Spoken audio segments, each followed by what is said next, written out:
আসসালামু আলাইকুম ওয়া রাহমাতুল্লাহ। রিজিক নিয়ে কখনোই টেনশন করবেন না।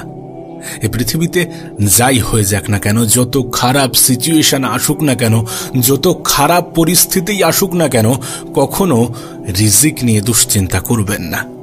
দেখুন, একটা বিষয় এ পৃথিবীতে নিশ্চিত যে যেটা আপনার সেটা থেকে কেউ আপনাকে বঞ্চিত করতে পারবে না, আর যেটা আপনার নয় সেটা আপনি হাজার চেষ্টার পরেও পাবেন না। আর এখান থেকেই এটা স্পষ্ট যে রিজিক নিয়ে টেনশন করা, রিজিক নিয়ে দুশ্চিন্তা করা, রিজিক নিয়ে মন খারাপ করা, অতিরিক্ত চিন্তা করা, এগুলো আমাদের সাজে না, কোনোভাবেই সাজে না। যখন রব আমাদেরকে এটা স্পষ্টভাবে বলে দেয় যে তোমার উপরে তোমার ক্ষমতার থেকে অধিক কিছু চাপিয়ে দেওয়া হবে না, এমন কিছু চাপিয়ে দেওয়া হবে না যেটা তুমি নিতে পারবে না, যেটা তুমি টানতে পারবে না, যেটা তুমি সহ্য করতে পারবে না, তখন আমাদের এটা বুঝে নেওয়া প্রয়োজন যে পরিস্থিতি যতই খারাপ হোক না কেন এটা সমাধানযোগ্য।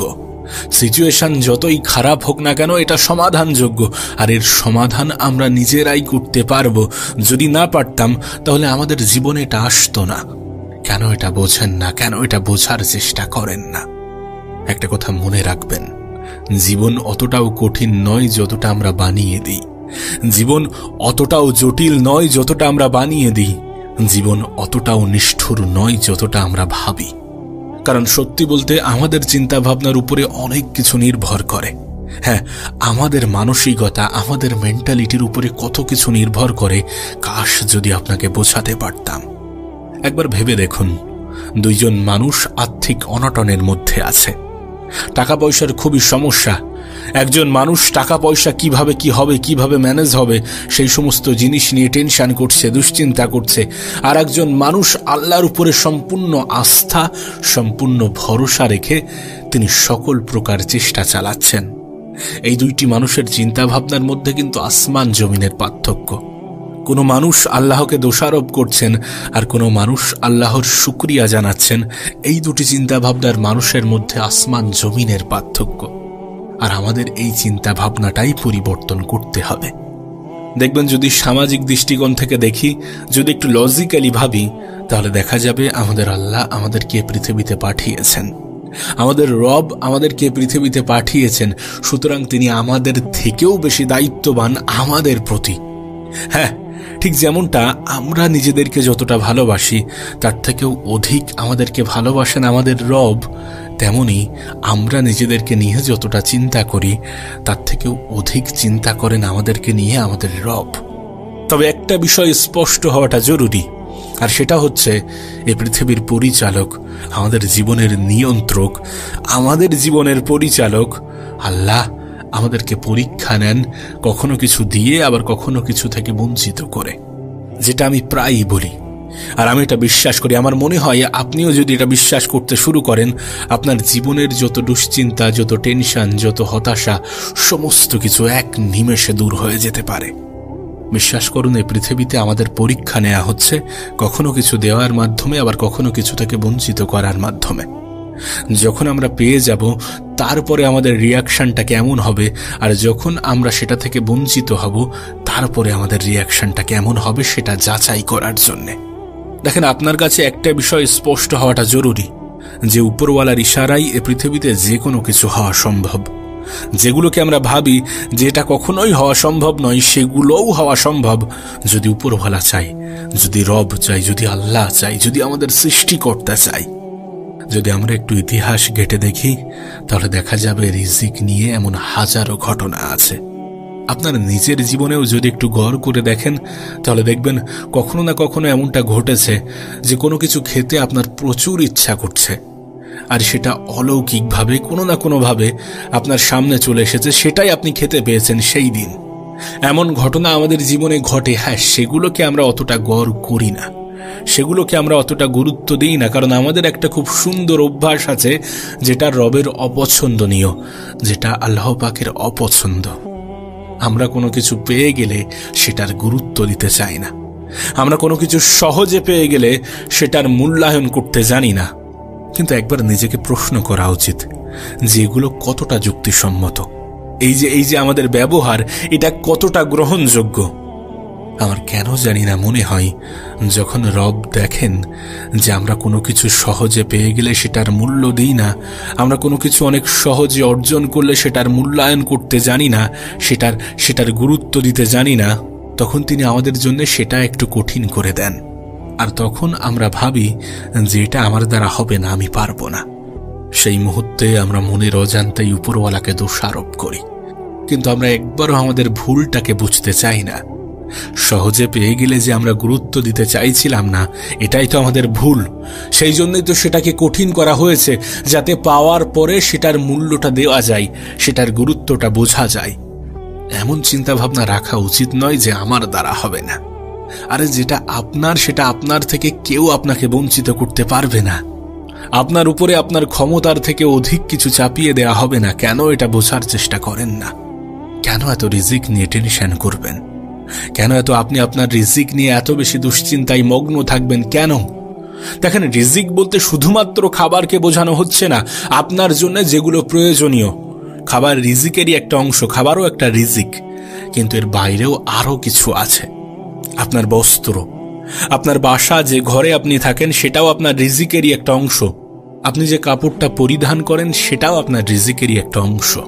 মূল কথা, আপনার জন্য যেগুলো অত্যন্ত প্রয়োজনীয়, আর যেগুলো আপনার জন্য অনেক বেশি প্রয়োজনীয়, সেগুলো থেকে আপনাকে কেন বঞ্চিত করবেন যখন তিনি আপনার থেকেও আপনাকে বেশি ভালোবাসেন? রিজিক নিয়ে টেনশন করার কোনো প্রশ্নই উঠছে না, কোনো প্রশ্নই ওঠে না। শুনুন, রিজিক মানে শুধুমাত্র খাবার নয়, রিজিক মানে শুধুমাত্র অর্থ নয়। যেটাকে আমরা রিজিক বলছি সেটার বাংলা হচ্ছে জীবন উপকরণ, অর্থাৎ একজন মানুষের জীবন পরিচালনা করার জন্য যেগুলো প্রয়োজন তার সব কিছু নিয়েই হচ্ছে রিজিক। কিন্তু আমরা যদি আমাদের জীবনের দিকে তাকাই, তাহলে দেখব যে আমাদের জীবন একটা নির্দিষ্ট ব্যালেন্স নিয়ে চলছে। সবকিছুই সময় মতো হচ্ছে, যেটা প্রয়োজনীয় ছিল সেটা পাচ্ছি, যেটা অপ্রয়োজনীয় সেটা জীবন থেকে দূরে সরে যাচ্ছে।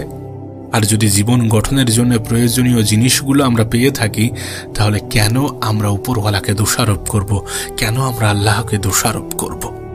আপনার অর্থের পরিমাণ একটু কম, আপনার জীবনটা একটু সাদামাঠা, তার মানে এমনটা নয় যে আপনাকে আপনার রিজিক থেকে আল্লাহ পাক বঞ্চিত করছেন। আরে আপনার মতোই জীবন পাওয়ার স্বপ্ন দেখছেন এই পৃথিবীর হাজারো মানুষ। যদি তেমন ভাবে চিন্তা করেন, দেখবেন অনেক কিছু পেয়েছেন। যতটুকু হারিয়েছেন, যতটুকু থেকে বঞ্চিত হচ্ছেন, তার থেকে হাজারো গুণ বেশি পাচ্ছেন। এই যে আপনি রিজিক নিয়ে চিন্তিত, একটা কথা মনে রাখবেন, রিজিকের সর্বনিম্ন স্তর হচ্ছে খাদ্য, বস্ত্র, এগুলো। আর রিজিকের সর্বোচ্চ স্তর হচ্ছে কি আপনার সুস্থতা। আপনি যদি ফিট থাকেন, আপনি যদি সুস্থ থাকেন, আপনি যদি শারীরিকভাবে সমস্ত কিছু করার ক্ষমতা রাখেন, আপনাকে যদি আল্লাহ পাক সুস্থ রাখেন, তাহলে ভেবে নেবেন আল্লাহ পাক আপনাকে আপনার রিজিক থেকে বঞ্চিত করছেন না। দেখবেন একজন মানুষ সুস্থ থাকলে সমস্ত কিছু ভালো লাগে, অসুস্থ থাকলে কিছুই ভালো লাগে না।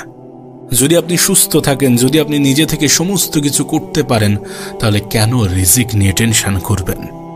এবং এই যে সুস্থতার কথা বলছি, এটা শুধুমাত্র শারীরিক নয়, বরং মানসিক সুস্থতাও।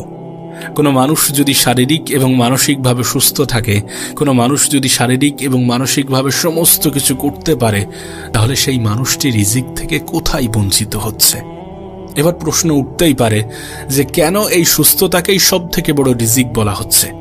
রিজক বা রিজিক যাই বলি না কেন, তার কারণ হচ্ছে কোনো মানুষ যদি সুস্থ না থাকে, তাহলে পৃথিবীর সমস্ত সম্পদ, সমস্ত জিনিস, সমস্ত অর্থ আনার পরেও সে মন থেকে সেই খুশিটা অনুভব করতে পারবে না।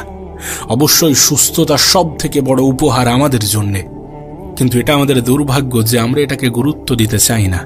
আমাদের কাছে এটা নজরে আসে না যে আমাদের সুস্থতা আমাদের জন্য কত বড় উপহার। হ্যাঁ, আসে কখন?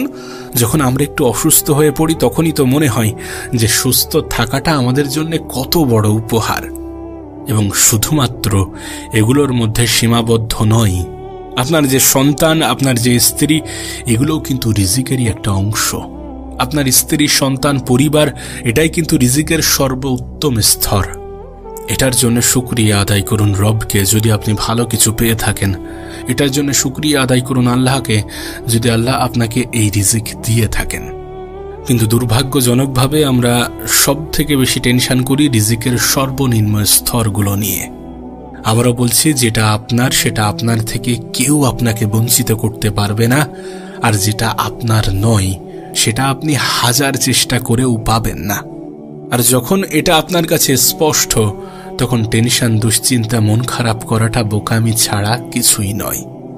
আমি তো বলবো, যতটুকু পেয়েছেন ততটুকুর জন্য আল্লাহকে শুকরিয়া জানান। আমি তো বলবো, যতটুকু থেকে বঞ্চিত হয়েছেন সেটুকুর জন্যও আল্লাহকে শুকরিয়া জানান, কারণ হয়তোবা সেটা আপনার জন্য উপযুক্ত ছিল না। মনে রাখবেন, জীবন নিয়ে সমস্ত দুশ্চিন্তা দূর হয়ে যাবে যখন আপনি এটা ভাবতে শুরু করবেন যে আল্লাহ সর্বশ্রেষ্ঠ পরিকল্পনাকারী। জীবন নিয়ে সমস্ত অভিযোগ দূর হয়ে যাবে যখন এটা দেখবেন, যখন এটা ভাববেন, যখন এটা অনুভব করবেন যে আল্লাহ সর্বশ্রেষ্ঠ পরিচালক। আর আমার মনে হয় এটা এই পৃথিবীর সব থেকে বড় সত্য। এটা অ্যাকসেপ্ট করুন, এটার উপরে বিশ্বাস রাখুন, দেখবেন জীবনটা সুন্দর হতে শুরু করেছে।